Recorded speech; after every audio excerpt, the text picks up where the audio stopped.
बोलो जयकारा बोल मेरे श्री गुरु महाराज की जय। श्री सतगुरुदेव भगवान की जय। गुरुमुखो, एक समय की बात है कि गर्मी तथा थकावट के कारण सब महात्मा व भक्तजन विश्राम के लिए बैठ गए। नौकर काम पर लगे हुए थे। एक घनी कटीली झाड़ी को छोड़कर वे आगे बढ़ गए। आपने वहाँ कृपा की। सभी सेवक उठ खड़े हुए। आपने जहाँ तहाँ निहारा कि कितना क्षेत्र साफ हो गया है। उस झाड़ी की ओर संकेत कर आपने फरमाया, यह झाड़ी क्यों छोड़ दी गई है? सेवकों ने विनय की कि प्रभु, नौकरों से यह उखाड़ी नहीं जा रही थी, इसलिए उन्होंने छोड़ दी है। श्री वचन हुए कि जब तक स्वयं कांटों में हाथ नहीं डालोगे तो औरों से क्या सेवा करवाओगे? श्री सद्गुरुदेव महाराज जी स्वयं सेवा के आदर्श थे। वे सेवकों को भी वही आदर्श बनाना चाहते थे। श्री वचनों को सुनते ही सबके सब ऐसे सेवा में जुट गए कि किसी को भी न दोपहर की गर्मी न दिन भर के विश्राम की सुधि रही। उन महात्मा जनों का कथन है कि हम उस दिन से कुर्ते पहनने छोड़ दिए, बनियान व धोती पहने सारा दिन सेवा में शामिल रहे। हमें जो अपूर्व आनंद उस समय मिला, शायद ही जिंदगी में कभी मिला होगा। श्री सद्गुरुदेव महाराज जी ने दर्शाया कि अपना आचरण ही उपदेशों से कहीं अधिक प्रभावशाली होता है। परिणाम स्वरूप कुछ दिनों में यह वन साफ हो गया और यहाँ आश्रम की स्थापना की गई, जहाँ पर समय अनुसार आप एकांतवास के लिए कृपया फरमाते। कभी कभी संगतों को भी श्री दर्शन का यह सुअवसर दिया जाता। एक बार यहाँ कुछ प्रेमियों के सम्मुख आपने श्री प्रवचन फरमाए। भक्ति और योग में कितना अंतर है। भक्ति के सम्मुख ज्ञान योग साधन कुछ नहीं, क्योंकि इन सब की पहुँच केवल बुद्धि तक है। बुद्धि से आगे का मार्ग वास्तविक प्रेम का मार्ग है, जो सबसे ऊंचा है, क्योंकि बुद्धि से परे का स्थान आत्मा है। वहाँ तक प्रेम की पहुँच है, बुद्धि की नहीं। विज्ञान ने जितनी भी वस्तुएं बनाई हैं, सब बुद्धि की सहायता से बनाई हैं, परंतु इससे आगे की मंजिल तक विज्ञान द्वारा कोई नहीं पहुंच सकता। गुरुमुख व प्रेमी की सब कार्यवाही दिमाग व बुद्धि से परे की होती है, अर्थात वास्तविक प्रेम के मार्ग पर आरूढ़ होती है। वह सदा अपने इष्ट के प्रेम में मग्न रहता है। प्रेम शक्ति व निष्काम सेवा के बराबर कोई साधन नहीं। जब प्रेमी का लगाव अपने इष्ट देव सतगुरु के शब्द में जुड़ गया, तो योग और वैराग्य में कौन सी कमी रह गई। शब्द से सुरती जुड़ने का नाम ही योग है। संसार से उपरोमता ही वैराग्य है। सच्चा प्रेमी बिना किसी अन्य साधन के प्रेम द्वारा ही मंजिल तक पहुंच जाता है, क्योंकि प्रेमी का ध्यान अपने इष्ट देव की प्रसन्नता के अतिरिक्त कहीं भी नहीं आता। बस श्री आज्ञा, प्रेम और सेवा ही गुरु भक्ति के सर्वोत्तम साधन है। यही सुगमता से मंजिल तक पहुंचाते हैं। अतः प्रेमी गुरुमुख अपने लक्ष्य की ओर ध्यान रखते हुए उस मंजिल को प्राप्त करने के प्रयत्न में लगे रहे। इसी में जीव का लाभ निहित है। श्री सद्गुरुदेव महाराज जी सर्वदा कुछ दिन बाहर लगाकर अपने मुख्य केंद्र श्री आनंदपुर में ही कृपा फरमाते थे। इधर श्री आनंदपुर में भी सेवा का कार्य बड़े जोर से चल रहा था। आप कुछ दिन बाहर लगाकर पुनः प्रेमियों को कृतार्थ करने के लिए यहाँ पधारे। अब यहाँ पक्के मकान तैयार हो रहे थे। भूमि उपजाऊ बनाई जा रही थी। एक पटवारी जमीन का निरीक्षण करने आया। उसने सरकारी नियम अनुसार यह लिखना था कि कितनी भूमि बंजर है और कितनी उपजाऊ है। उस समय जिस भूमि का कार्य आरंभ था, 2-4 दिनों के पश्चात उसने उपजाऊ के योग्य बना दिया जाता था। उसके विषय में पटवारी ने बंजर भूमि के नाम लिख दिए। सेवकों ने भी श्री चरणों में विनय की कि प्रभु, पटवारी तो इसे बंजर के नाम लिख रहा है। श्री सद्गुरुदेव महाराज जी ने फरमाया कि उसे कह दो कि उस जमीन को उपजाऊ लिखे। सेवकों ने पटवारी को बहुत समझाया कि 2-4 दिनों में यह उपजाऊ बन जाएगी, अतः यहाँ उपजाऊ शब्द लिखो। पटवारी ने उत्तर दिया कि यह ज़मीन तो 5 वर्ष में भी उपजाऊ बननी कठिन है। 2-4 दिन का झूठ लिख दिया जा सकता है, न कि इतना बड़ा झूठ। उसे क्या मालूम था कि यहाँ तो प्रकृति के स्वामी एक संकेत से जो कुछ करवाना चाहें करवा सकते हैं। उनके सामने यह साधारण सी बात है। पटवारी यहाँ से चल दिए।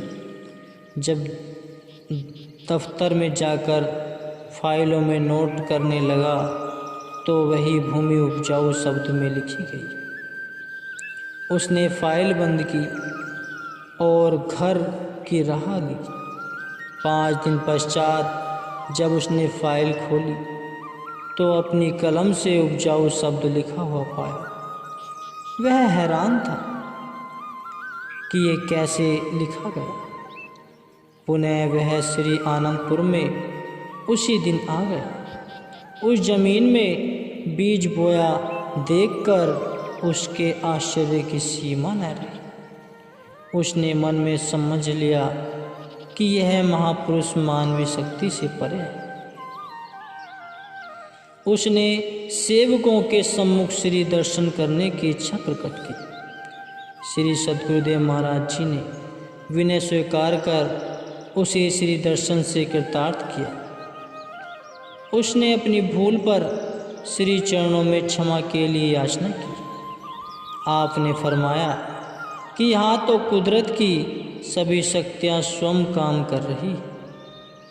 आप तो किसी न किसी साधन से पथ भटकी रूहों को मार्ग पर लाना चाहते थे। उस पटवारी को इस साधन से श्री दर्शन का अवसर मिला और उसने नाम उपदेश लेकर अपने जीवन का रुख सत्य पथ की ओर मोड़ा। श्री सद्गुरुदेव महाराज जी प्रत्येक दिन नए कार्यक्रम, नई रचना, नए उमंगों व प्रेमियों में नया साहस भरकर नई युक्ति से भक्ति का अमृत पिलाते। कभी प्रेमियों को सैर के लिए ताश बावली ले जाते, वहाँ अनुपम लीलाएं करते तथा साथ में सेवा कार्य भी करवाते, तो कभी चक दयालपुर में ले जाते और कभी श्री सद्गुरुदेव महाराज जी श्री दूसरी पातशाही जी के श्री वचन तथा मौज के अनुसार श्री आनंदपुर में नवनिर्माण की रूपरेखा को साकार रूप देने के लिए सेवा की धुन लगाते। प्रेमी तो प्रेम की डोरी में खींचे चले आते, उनके लिए तो आपकी मौज तथा श्री आज्ञा पर चलकर प्रसन्नता प्राप्त करना ही जीवन था। आपकी मौज श्री आनंदपुर में जिज्ञासाओं तथा दर्शनार्थ संगतों के लिए श्री आनंदपुर भवन शिमला बनने की हुई।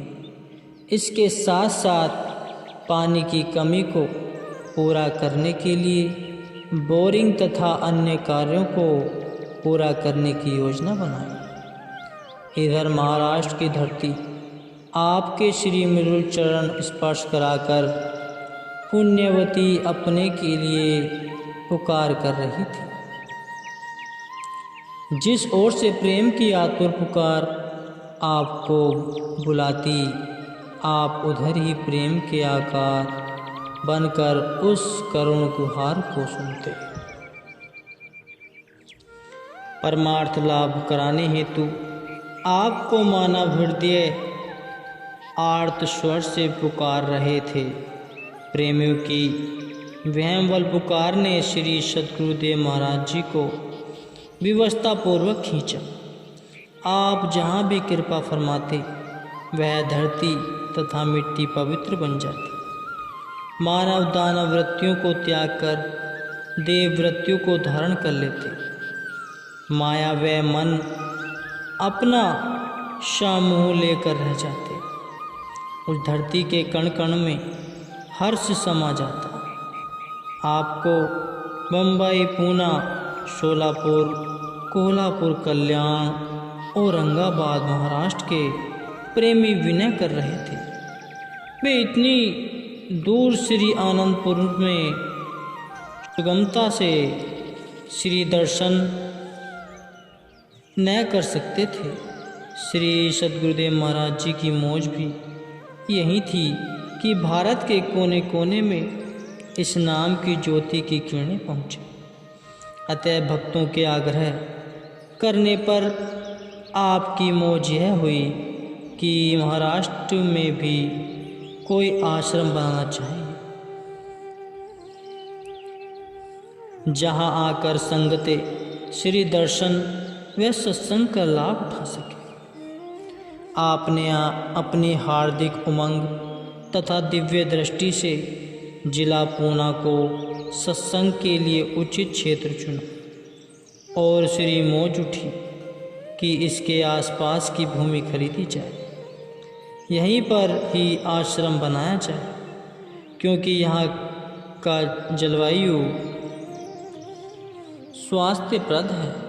आपने अपने सेवकों महात्मा अनमोल धर्मानंद जी, महात्मा दर्शन प्रेमानंद जी व महात्मा सद्गुरु सेवानंद जी को आज्ञा दी कि सोलापुर रोड पर किसी अच्छे स्थान को ढूंढो, आपस में परमार्थ करो, फिर हम वहाँ जाएंगे। स्वयं श्री सद्गुरुदेव महाराज जी पूना शहर में किसी स्थान पर विराजमान थे। सेवक जन श्री आज्ञा मानकर सोलापुर रोड की तरफ गए। रास्ते में जमीनें देखने लगे, क्योंकि बहुत दूर तो जाना नहीं था। पूना से 18 मील की दूरी पर रोली कांचन बसा हुआ है, इसलिए वही ज़मीन देखने लगी। वहाँ पर इन सेवकों को एक भक्त सखावतमल मिल गया, जो उपदेशी भी था और वहाँ के लोगों से परिचित भी। भक्त सखावतमल की सहायता से उरली शहर से 1 मील की दूरी पर पूना की ओर सड़क के समीप इन्हें एक भूमि जच गई। वहाँ 4-5 कमरे भी बने हुए थे। उस भूमि के मालिक से मिलकर ज़मीन के विषय में सब कार्यवाही कर श्री चरणों में पहुंचकर सब वृतांत निवेदन किया। इसके पश्चात आप सब सेवकों को साथ लेकर उस स्थान का निरीक्षण करने आए। आपने फरमाया, अभी तो यह स्थान कुछ समय के लिए कम आएगा, लेकिन जो वास्तविक स्थान हमें ज़रूरत है उसको अभी खोजना है। महापुरुषों से क्या बात छिपी हुई होती है, वे त्रिकालदर्शी होते हैं। अपने सेवकों की सेवा बनाने के लिए वे रचना रच देते हैं।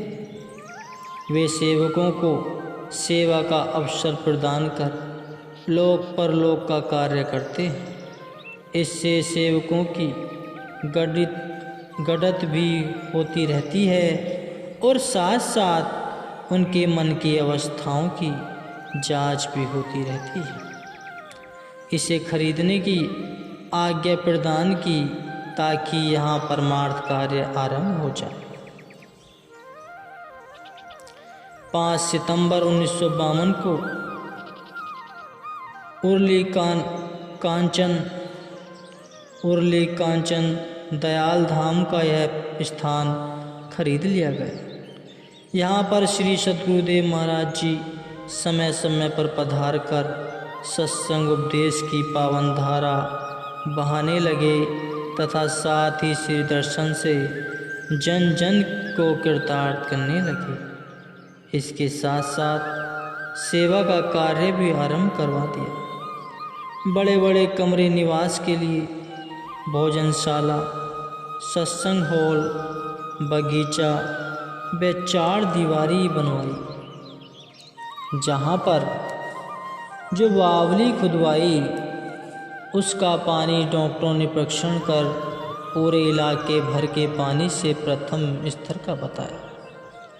आपने जहाँ भी श्री मौज अनुसार पानी निकलवाया वहाँ ही स्वादिष्ट मधुर जल निकला। जहाँ भी श्री मौज के अनुसार आपने कार्य करवाए वहाँ से यदि अमृत का स्रोत भी बह जाता तो असंभव नहीं था।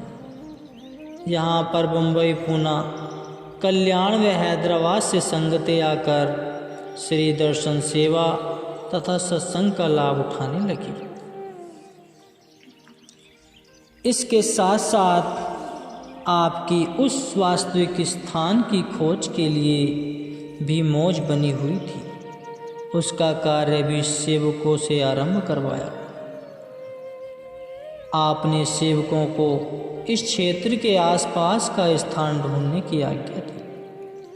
उन्होंने रुली से 10 मील की दूरी पर येवत नामक शहर में कुछ ज़मीन खरीदकर वहाँ मकान, बावली और 4 दीवारी पत्थर की बनवाई। इसके बाद इसी रूली स्थान से 1 मील दूर कच्ची सड़क पर कोरेगांव की कुछ ज़मीन खरीदी गई। इतनी ज़मीन खरीदने लेने के बाद भी आपकी मौज जिस स्थान को पवित्र करने की थी वह पूरी न हुई। आपने फरमाया, वह स्थान और है जहाँ हमारा प्रयोजन सिद्ध होगा। हमने सत्संग का बड़ा आश्रम बनाना है। फिर सेवकों को स्पष्ट रूप से फरमाया, आप कोरेगांव जो कि छोटा स्थान खरीदा है से लगभग 1 मील दूर नदी से आध प्लांग इस और ज़मीन देखो, वह उपयुक्त स्थान रहेगा।